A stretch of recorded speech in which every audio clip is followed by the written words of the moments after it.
ये युवा आपके सिवान ज़िले के ही हैं और सबसे बड़ी बात है कि ये वो युवा हैं जो जैसे तैसे जान बचाकर यूक्रेन से वापस आए हैं। और इसके बाद हमारा करियर को लेके हम लोग बहुत चिंतित हैं, क्योंकि आगे की क्या हम लोग करें, ये हमारे पेरेंट्स चाहे हम नहीं मिली अभी नहीं, अभी डिग्री हम लोग की नहीं। ये बच्चे कब तक उम्मीद करें कि इनको? देखिए, ये निर्णय केंद्र के स्तर से होना है, इसलिए मैं समझता हूं कि जैसा निर्णय होगा उसका हम सब लोग अनुपालन करेंगे। जब हमारे यहाँ के सिवान जिले के छात्रों ने हमको सूचना दिया कि स्वास्थ्य मंत्री जी से मिलना है, मैंने तुरंत इन लोगों को बुलाया और मैंने स्वास्थ्य मंत्री जी समय लेकर इन छात्रों की समस्याओं को अवगत कराया। BA, BCom, BSc और MA, MCom करें विश्व की सबसे बड़ी यूनिवर्सिटी इग्नू से। सॉल्ड असाइनमेंट और गाइड बुक्स प्राप्त करें। संपर्क करें Mahakal computers, DAV college gate के सामने, सिवान।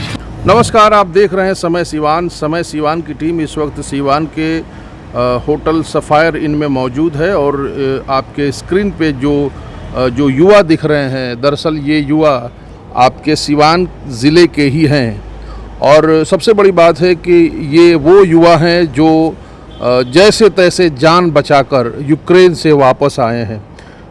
एक युवाओं का ये दल है और जो आज स्वास्थ्य मंत्री मंगल पांडे सिवान में आए हुए हैं होटल सफ़ायर इन में चुनाव के मद्देनज़र, और इसकी सूचना पाकर ये तमाम युवा आज उनसे मिलकर ज्ञापन देने के लिए यहाँ आए हैं। उन्होंने ज्ञापन दिया है। हम जानते हैं कि क्या कुछ इन युवाओं का डिमांड है, क्या कुछ किस लिए यहाँ पर आए हैं। सबसे पहले तो आप लोग वतन सही सलामत लौट आए अपने घर परिवार में। सर, इसके लिए बहुत बहुत आप लोगों को मुबारकबाद। आपके चैनल को भी बहुत बहुत धन्यवाद। सर, मैं Raghavendra Pratap Singh इवानो Frankivsk National Medical university का 4th ईयर का स्टूडेंट हूँ। कहाँ? यूक्रेन में? यूक्रेन में ही हैं हम। MBBS 4th ईयर का स्टूडेंट हैं। अच्छा, नहीं 4th ईयर, तब तो ऑलमोस्ट आप डॉक्टर आप बन गए थे वहाँ? हाँ, हमारा क्लिनिकल क्लासेस चल रहा था और मेरे 1 साल 8 महीने के और कोर्स थे, उसके बाद हमारी डिग्री मिल जाती। इसी बीच युद्ध हो गया। हुआ आपका? मेरा घर बिसोनिया दरौली हुआ। दरौली के आप? जी जी। फिर क्या हुआ? और वहाँ पे युद्ध स्टार्ट हो गया। उसके बाद हमारे भारत सरकार ने बहुत मदद किया, हमारे राज्य सरकार ने मदद किया और हमें घर तक लाया। इसके लिए हम भारत सरकार और राज्य सरकार को दोनों को धन्यवाद देते हैं हम लोग। और इसके बाद हमारा करियर को लेके हम लोग बहुत चिंतित हैं, क्योंकि आगे की क्या हम लोग करें, ये हमारे पेरेंट्स चाहे हम नहीं मिली अभी नहीं, अभी डिग्री हम लोग की नहीं मिली है। तो अभी यहाँ भारत सरकार से क्या? हाँ, हम भारत सरकार से यही चाहते हैं कि हम लोगों को भारत के प्राइवेट, गवर्नमेंट या डीम्ड मेडिकल कॉलेजों में हम लोग को यहाँ पे एकोमोडेट कर दिया जाए, मतलब ताकि जो पढ़ाई बची है उसको यहाँ पे कंटिन्यू कर दिया जाए, कंटिन्यू कर दिया जाए, डिग्री दिया जाए, ताकि हाँ, आप लोगों का भविष्य सुरक्षित रहे और आप लोग डॉक्टर बन सके, जो है ऑन पेपर आप लोग डॉक्टर बन सके। जितने लोग यूक्रेन से? हाँ, सारे लोग यूक्रेन से। सब यूक्रेन से। अच्छा, तो सब लोग सिवान के हैं आप लोग? हाँ, अभी सब लोग सिवान के हैं। कुछ लोग गोपालगंज से आए हुए थे, बट वो कल शाम को टाइम फिर रिटर्न हो गए घर पे। अच्छा, क्योंकि सर फील्ड में थे तो रात हो गया। हाँ, सर से बोले हम लोग कि जैसे हमारा West Bengal government, Karnataka government, Orissa government, UP government एक लेटर लिखी हुई है केंद्र सरकार को और NMC को कि हम अपने यहाँ के बच्चों को अगर हमें परमिशन मिलता है तो हम पढ़ा लेंगे। तो हमारी बिहार सरकार से यही विनती है कि आप भी एक लेटर लिखिए केंद्र सरकार को कि हमें परमिशन दीजिए, हम अपने यहाँ के बच्चों को यहाँ पे पढ़ा सके। हमारी यही सरकार से डिमांड है और हमसे अभी स्वास्थ्य मंत्री साहब से यही बात भी हुई है। वो हमको सकारात्मक बात किए और कहें कि आप लोग चिंता मत कीजिए, अगर परमिशन मिलता है तो हम अपने बिहार के बच्चों को यहाँ पे पढ़ाएंगे। यूक्रेन में आप कौन से ईयर में थे? 2nd ईयर में थे हम। कीव मेडिकल यूनिवर्सिटी, कैपिटल में ही थे हम। कीव मेडिकल यूनिवर्सिटी, कीव में ही थे? हाँ जी। अच्छा, तो कब आप लोग लौटे?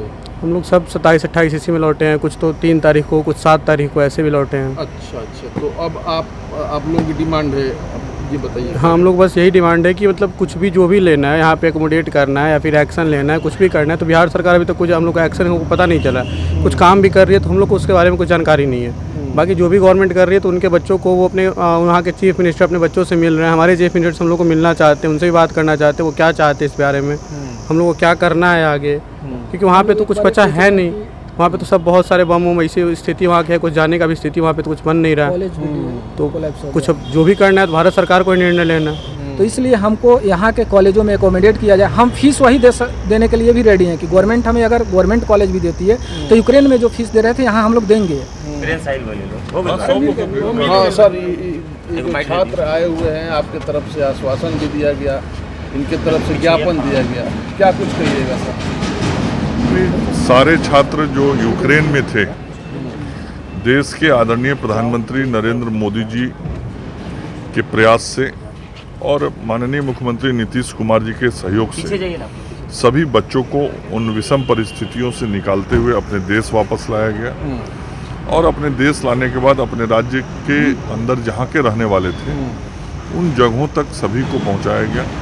सभी छात्रों के प्रति सरकार, राज्य की और केंद्र की दोनों सरकारों के अंदर संवेदना है और हम सब लोग निश्चित रूप से अपने जो राज्य के ये होनहार बच्चे हैं, उन होनहार बच्चों के भविष्य की चिंता भी भारत की सरकार और जो इस व्यवस्था से जुड़े लोग हैं वो कर रहे हैं।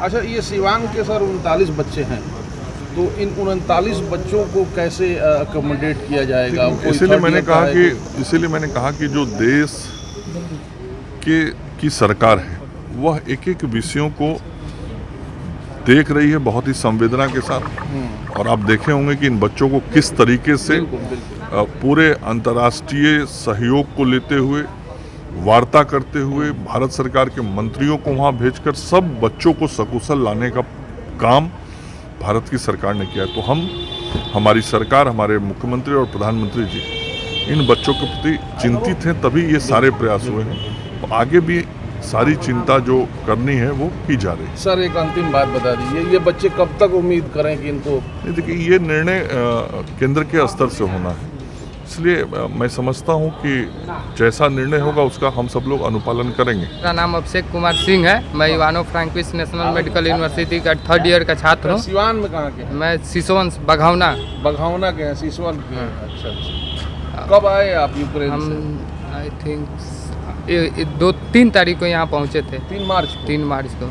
अच्छा, वहाँ कौन कॉलेज में पढ़ते थे? Ivano Frankivsk National Medical University क्यूब में ही है, राजधानी? नहीं, क्यूब से थोड़ा अलग है। अच्छा, दूसरा। हाँ, तो क्या अभी आप लोग का किस लिए यहाँ सिवान आए? हम लोग आए थे मंगल पांडे जी से मिलने और अपने मतलब एडमिशन के कि मतलब वहाँ तक कॉलेज चल नहीं रही है। किस ईयर में पढ़ते थे? 3rd ईयर के छात्र हैं। अच्छा, तो 1 साल की पढ़ाई आपकी बची हुई? नहीं, अभी 2.5 साल। तो यही चाहते हैं कि यहाँ कोई भी संस्था में हम लोग का एडमिशन मिल जाए कि आगे सरकारी किसी में भी मिल जाए कि आगे की हम लोग पढ़ाई कंप्लीट करके और डिग्री हम लोग को अच्छी से मिल जाए कि कहीं प्रैक्टिस करने का भी अवसर मिलेगा। जब हमारे यहाँ के सिवान जिले के छात्रों ने हमको सूचना दिया कि स्वास्थ्य मंत्री जी से मिलना है, मैंने तुरंत इन लोगों को बुलाया और मैंने स्वास्थ्य मंत्री जी समय लेकर इन छात्रों की समस्याओं को अवगत कराया। और माननीय स्वास्थ्य मंत्री जी ने आश्वासन दिया कि जो भी व्यवस्था की जाएगी छात्रों की उचित पढ़ाई के लिए, उचित व्यवस्था बिहार सरकार के द्वारा और केंद्र सरकार के द्वारा कराने का हम लोग प्रयास करेंगे।